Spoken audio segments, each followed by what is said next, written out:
Kaur Grewal. BBC Radio London. 2:36 is the time. It's Shay here on BBC Radio London until 6 p.m. Now, you know me, I always love talking about brand new music on the show. I think we are very fortunate with the type of artists, musicians, producers that we have coming out of London. And whenever possible, I want them here live in the studio. And I'm really delighted to say that I've got two fantastic individuals to unpack, to talk more about music. I'm joined in the studio now with renowned Sikh devotional singer. She is singer-songwriter. She's also a human rights activist and author and filmmaker, Manika Kaur. She's released her new album, Devocean, which weaves sacred mantras, prayer and invocations from multiple traditions through 10 very deeply resonant tracks. The producer of the album is, I can't quite believe he's here, I'm so over the moon, legendary Grammy winner Martin Youth Glover, known to the world as Youth, and I promise I'll continue to call him as such. He's worked with the likes of Pink Floyd, Paul McCartney, Kate Bush, and if you are a fan of kind of post-punk, you'll know him, of course, as being one of the founding members of the pioneering Killing Joke, which started here in London as well. Manika Kaur, Youth Glover, pleasure having you both from Radio London. Thank you for coming in.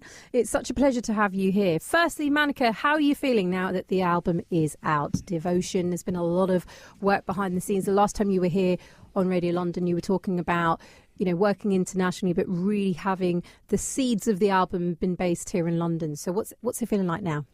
I'm really pleased with how the album is doing. We've been charting globally. It's gaining momentum. It's just wonderful that people are able to resonate with the sound and the music we're creating. You know, we've tried to develop this sonic pilgrimage. Okay. Something that can help people drop into presence. Yeah. And being able to work with someone like Youth is a dream come true. And being here with him in the studio today is exciting. Do you know, I have to tell you, Youth, two of my team members said, is he coming into the studio? They were so over the moon, and I suspect many of our listeners will be as well. And Manika, thank you for introducing Youth. But it's not often, and I suspect fans of Killing Joke will be thinking that they would hear a producer, an artist like yourself, working on this type of music. I love the description you gave, Manika, around like going on this, what did you call it? Sonic pilgrimage. Sonic pilgrimage. Yeah. What made you decide to work on this type of musical style, Youth? Well, I mean, thanks for having us on. To answer your first question, I mean, Killing Joke fans are very obsessive generally. Okay. So they don't like seeing me do anything outside of Killing Joke. So they're going to be upset, so we should be saying sorry. And I said, I remember the last time we did the Albert Hall, I said to some fans, I said, why don't you give us more support in the other projects I do? And they go, oh, it's like seeing a girlfriend out in town with someone else. Sorry, Manika. There might be some Killing Joke fans who'll be not happy with you. But then why is it that you are up for? Because I think you're right in the fact that there are many bands, many artists like yourself, they will perhaps stick to one genre, whereas you're not like that, clearly. Stay in your lane, yeah. I've never been like that. Even before Killing Joke, I was in 3 other bands. Yep. During Killing Joke, I was in another band. Post Killing Joke, I've been in dozens of projects, collaborations. Yeah. My whole raison d'etre is to do as much and learn as much as I can of different musical heritages and cultures, and expand my repertoire, I suppose. Yeah. And I've been working with many artists from all around the world, from New Zealand, Maori culture, Native American and Indian, Tibetan. I did an album with the Kyoto monks, the Dalai Lama's order in 2011, I think, and that did really well. And in between all of that, I do many other genres, from classical to acid house to techno, trance, and you know, a bit of industrial and rock as well, which I also love. And I sense most people like more than one kind of music. I think you're right. And so I try and bring my own take on whatever it is I'm doing. But it's also about opening up those traditions and genres to people who may not be aware of them. Yeah. And somehow opening a door. And so with that in mind, what was it like working with Manika and you know, working on this album, on Devotion? Well, it was amazing. Manika is very established as a kirtan singer, and all the other work she does, and she's made other records. That's right. And it was an ambitious project to take what Manika does and open that out to a universality with different traditions and faiths, and then bring that into the singular through the music. That was a great. It was a great quest and pilgrimage, as Manika describes it, you know. Both of you, just for our listeners who can't see you, both of you are smiling as you're talking about working with each other. Sometimes that's rare, as I'm sure you'll be aware. Let's be frank, Keith. You know, sometimes you're paid a job, you do it, and that's it. We hear from producers say, oh, this was just a job. But clearly you both have really gelled. But Manika, was it daunting, you know, in terms of the repertoire that Youth has? And I suspect because of the eclectic, you know, mix of various genres that he's worked across. What was it like when you first walked in the studio? I mean, did you think, oh God, how's this going to go? Talk me through that process. No, I met Youth, and then we had this incredible conversation about frequency and healing and the nervous system, and how we can use music as a rhythm to help people feel. Yeah. And in this project, it was about helping people feel the divine through rhythm. Okay. And coming up with these ideas, I think Youth really stretched me and pushed me for the better, asking me to just create sound and melodies for mantras, and asking me, have you heard of this? Have you heard of this Celtic prayer? Have you read this? There's this beautiful Celtic prayer on the album called Deep Peace. And I'd never read it until I met Youth. Okay. So the exposure I've had from working with Youth and the way that it's pushed me as an artist has changed me. And for the better, I would say, because it has opened me up to a bigger understanding of what oneness truly means. Right. And it's something so beyond just what I grew up learning about and the faith I grew up in and the teachings I had. But it's really about, and that's why in this album we're singing in 10 different languages. Gosh, that's a lot. I mean, I can just master English, and you're singing in 10 different languages. There's a lot of different languages, different mantras. Yeah. We have tried to incorporate everything, as many things as possible together. Right. So that anyone listening to the album would be able to find a feeling of home in that album.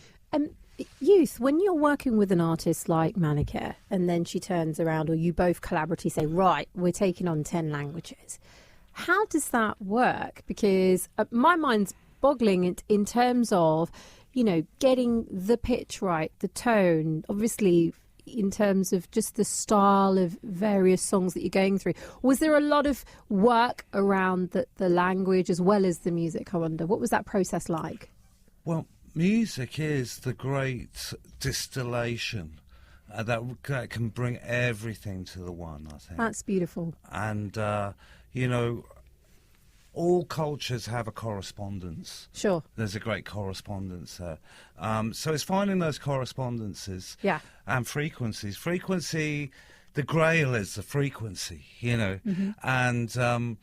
well, even I was just in Avebury on Sunday, and those Neolithic, megalithic chambers are all tuned to 111 kilohertz. Okay. How did they do that 5,000 years ago? I don't know. The mind boggles. But that's one frequency, and there's a 432. That's more aligned to the pyramid. I think... we've lost some knowledge and information about how important frequency is. But when you look at sacred ancient architecture, it's all embedded in that. Just to unpick some of that, because I'm really intrigued by it. And I'd like to ask you this first, and then I'm going to come to Manika, because as you said, rightfully so, you know, she's a very established artist, has a very huge following online. But I'd like to know your thoughts. Having come from that, you know, post-punk era of, as we mentioned it earlier on with Killing Joke, being in London at a period of time where, frankly speaking, everything was bubbling and it was happening, it kind of feels like now you can get the whole world at your fingertips via social media. Is it amazing, or has it become perhaps polarizing in some ways, where, you know, you talk about this frequency where people perhaps are disconnected in spite of being so connected? Yeah, I think it's both. I mean, people are absolutely disconnected to reconnecting to nature or connecting to nature in the seasons. But at the same time, there's this huge renaissance of spirituality, paganism in Europe and across the world. And that's become its own culture. And that combines many, many different cultural faiths, from shamanistic practices to religious ones. And yeah, I mean, I found inspiration when we started this album. I had a girlfriend at the time who was on an online yoga group with a Sikh yoga teacher doing Kundalini in LA.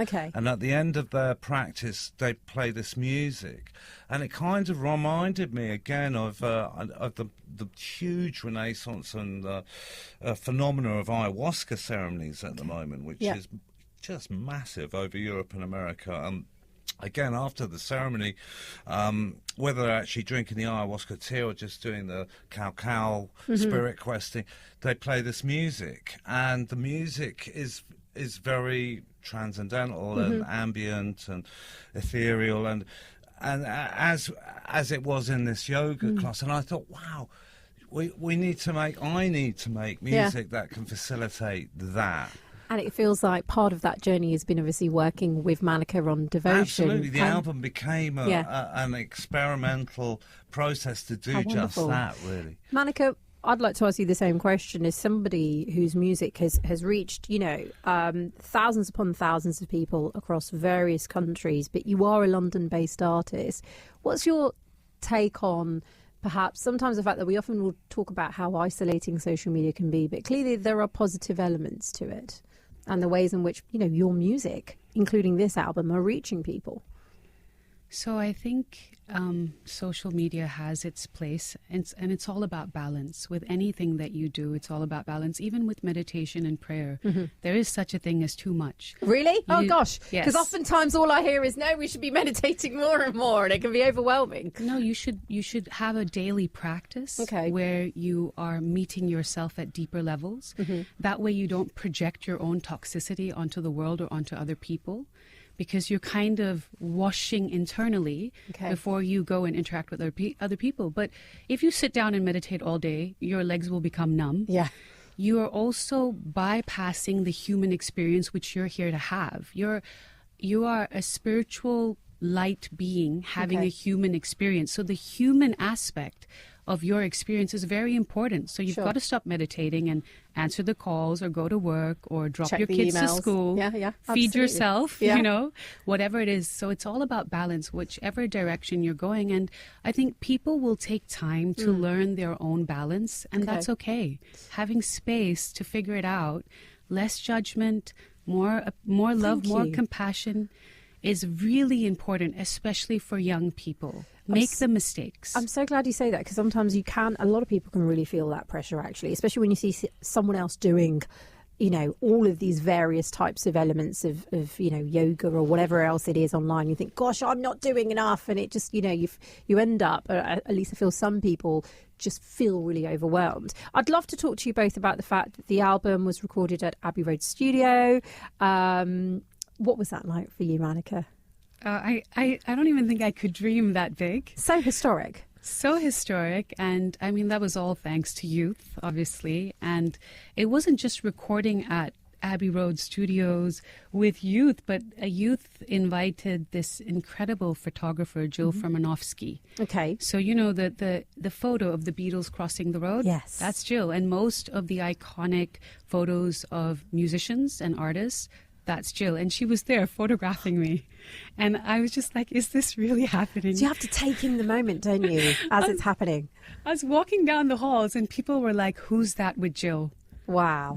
She's like a celebrity in those walls. So it was just, I think for me, this is an experience I'll never, ever forget. And it all emulates, of course, with the album Devotion, which is out. It's available now. I'd love to get your take, if I can, Youth, whilst I've got you. To be honest, it'd be remiss if I didn't. Because as I said earlier, you're not just a producer. As you've already mentioned, you've worked with an array of fantastic artists. The founding member of the pioneering post-punk band Killing Joke started here in London. What was the musical landscape like in London, would you say, when you started the band? And then the second part of that question is really, how do you see the music scene in London today? Well, we started in the late 70s, like 78, 79, and I think we were the hinge of the door from punk into post-punk. Okay. And then my band, after Killing Joke, around 83, Brilliant, was the hinge that opened up the door into indie dance.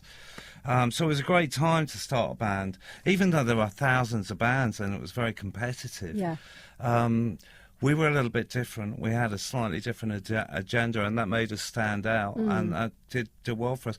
And I would say to any young band today, I mean, it's harder than ever to be in a young band today. Yeah. But in some ways, it's easier because you've got social media. Okay. People can discover you in different ways. But again, there's a balance. You've got to get in rhythm with nature, in rhythm with the season, Sure, to be able to flow. And but today, getting a band, getting gigs, venues closing down all the time. Yeah. Kids not wanting to go out. It's so expensive to go out now. All that really kind of denies that generation that experience in a way. But it's still there, always be there, and it's to be encouraged. I'm so glad you mentioned that, though, because there is a point I was going to come to, and you've gone there, which is great, which is in the 70s and 80s, my gosh, was London beaming. In fact, bursting with music venues, and every street or corner there was a gig happening. It is still there, as you say, but sadly far and few between because of the cost, because of the fact that venues are closing down, sometimes on a weekly basis. I just wonder, how do you feel as an artist who's seen those thriving parts of London and where it is now with the music scene? Well, I think it's something you have to nurture, and it doesn't just happen by itself. And, if you look at Jamaica in the 70s, I mean, hundreds of thousands of records were made. There was a thriving industry. Now there's very few. Right. And it's not just changing times. So, like with music today, kids need support. Venues need support, and prices need to come down. It's not easy. I mean, the price of a pint is nearly tripled. Exactly. It doesn't have to be like that, though. Taxes can be brought down. Actually, the smoking ban killed a lot of clubs in the 90s. But you can make smoking lounge. You can make it more attractive for people to want to go out. Right. But it's never been easy. Let's put it that way.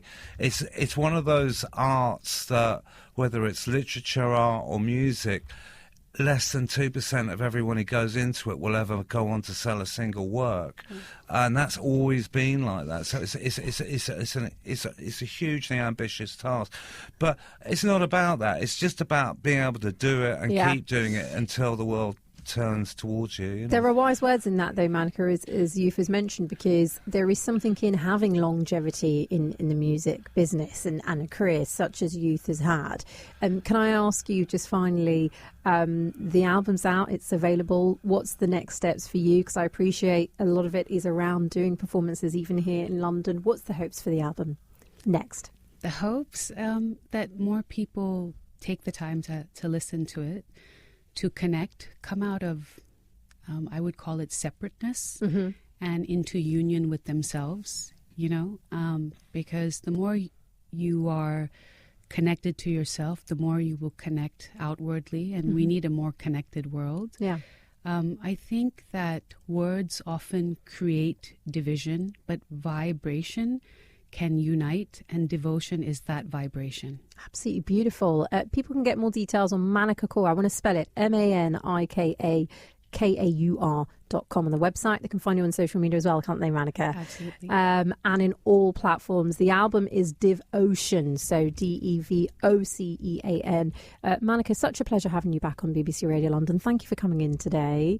And Youth, blimey, what do I say other than thank you so very much? Absolute honour. Thank you for coming in today. Thank you, my pleasure. I will be playing a track a little bit later on in the show from the album. And as I've mentioned, if you'd like more details, head to manikakaur.com.